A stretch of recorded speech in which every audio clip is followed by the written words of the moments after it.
খুবই দুঃখ কষ্ট নিয়ে মানুষ হয়েছি। ওই যে নানি আমাকে এটা ওটা আইনি আইনি খাওয়াইতো, ওই টাইমে আমার ওই কাঁচা তরকারি আমি খাইতাম। কি বলেন? সেই রকম ভাবে খাইতাম পেটের ক্ষুধায়, মানে জড়ো সড়ো, মানে আমার পারতেছি না যে আমি মরি যাই, অস্থিরতা বাদ করতো। তখন কি করতাম, ওই নানি এই বাড়ি থেকে সিম, ও বাড়ি থেকে আনাজ, ও বাড়ি থেকে ধুমা, ও বাড়ি থেকে করলা আনি বাড়িতে রাখতো। রান্দার সময় দিতাম না, আমি লিয়া খাইতাম। তো এই তিতো যদিও লাগতো, যখন পেটটা ভরে যাইতো তখন অনুভূতি করতাম যে আমার এটা করলি খেলাম, তিতো লাগিছে। তার আগে আমার কাছে আর ভিতরে আমার কিছুই লাগে নাই। আপনি কি কথাটা বুঝতে পারছেন? ক্ষুধা কত মারাত্মক হইতে পারে। আমার এই নানি যখন এই আনতে পারতো না, তখন আমি এই গাছের ফল, মানে যেটা আসলে খাওয়ার উপযুক্ত না কিন্তু ফল ধরে আছে, সেটাই আমি খাচ্ছি।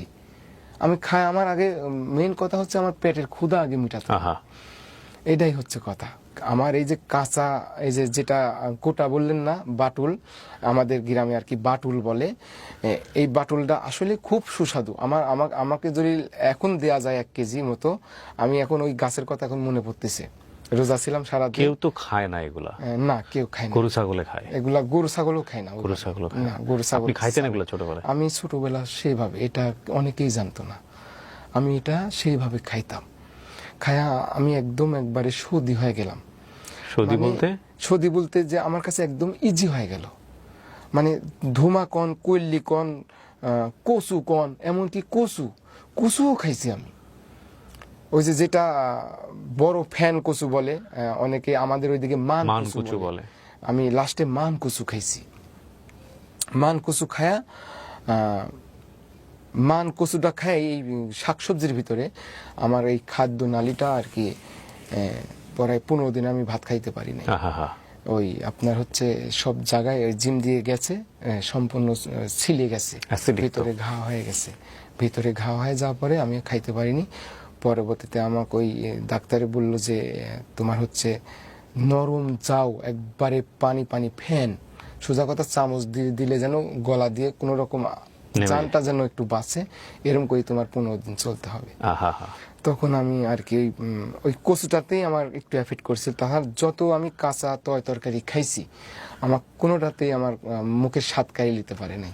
সবগুলা খাবারই সেই স্বাদ লাগেছে, এক কথায় প্রচুর পরিমাণে স্বাদ।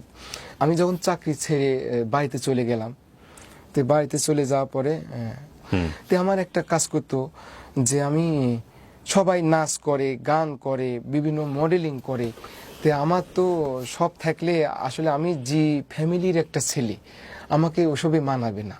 তো আমি কি করব, আমি কাজের পাশাপাশি আমি যে কাঁচা যে খাবারগুলো খাইতে পারি, এগুলো আমি খাবো, আর আমি বলবো সেই স্বাদ, এত স্বাদ কি জন্যে, আমার ভিতর থেকে এটা।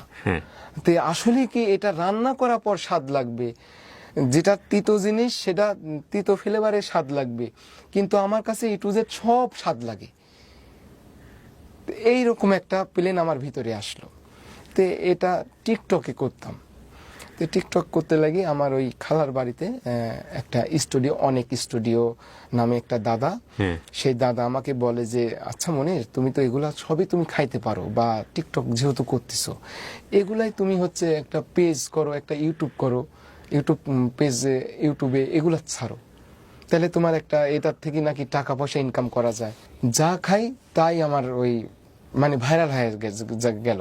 আমি ভাইরালও বুঝি না যে ভাইরাল হয়ে যাওয়া মানে কি, মানে বেশি মানুষ চিনে নাকি, মানে কি, মানে এক কথা আমার এখন আমার ভয়েস দিয়ে সবাই কপি করা শুরু করে দিল। তখন আমি ইউটিউব পেজে আপলোডও আমাকে শিখাই দিল। আমি তো লেখাপড়া তো আমি জানি না, তাহলে আমার এগুলা শিখাই দিলে আমি আবার ঠিক আছি।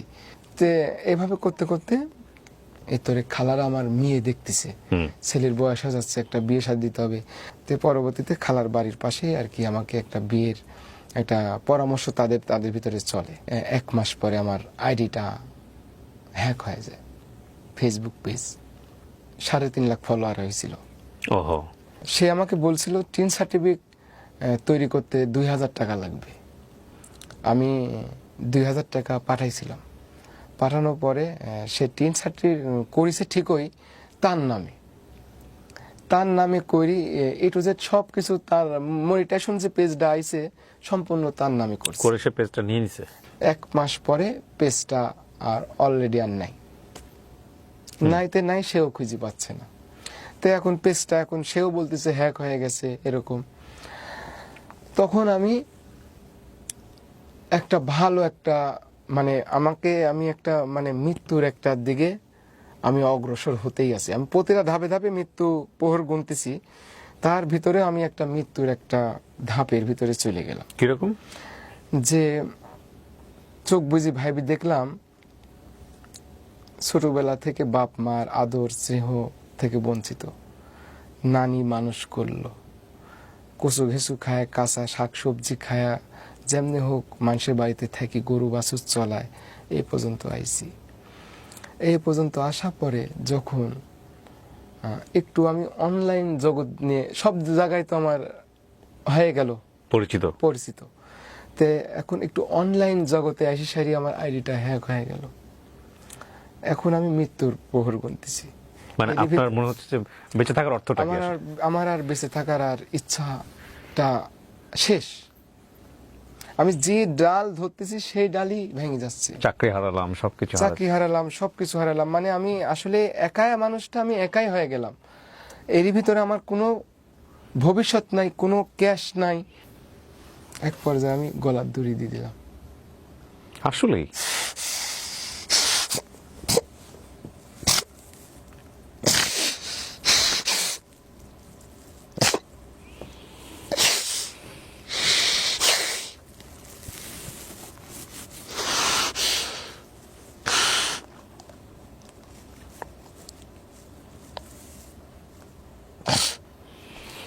আমরা শুধু মানুষদের অল্প কিছু জানি, ভেতরের গল্পটা কি জানি। কত মানুষকে হাসিয়েছে এই কাঁচা সবজি খেয়ে, কচু ঘেঁচু খেয়ে, কিন্তু এটার পেছনের স্টোরিটা কি আমরা জানি? যেটা দেখে আমরা অবাক হই, যেটা দেখে আমরা মিলিয়ন মিলিয়ন মানুষকে চিনেছি, সেটার বিহাইন্ড দ্য স্টোরিটা কি আমরা জানি?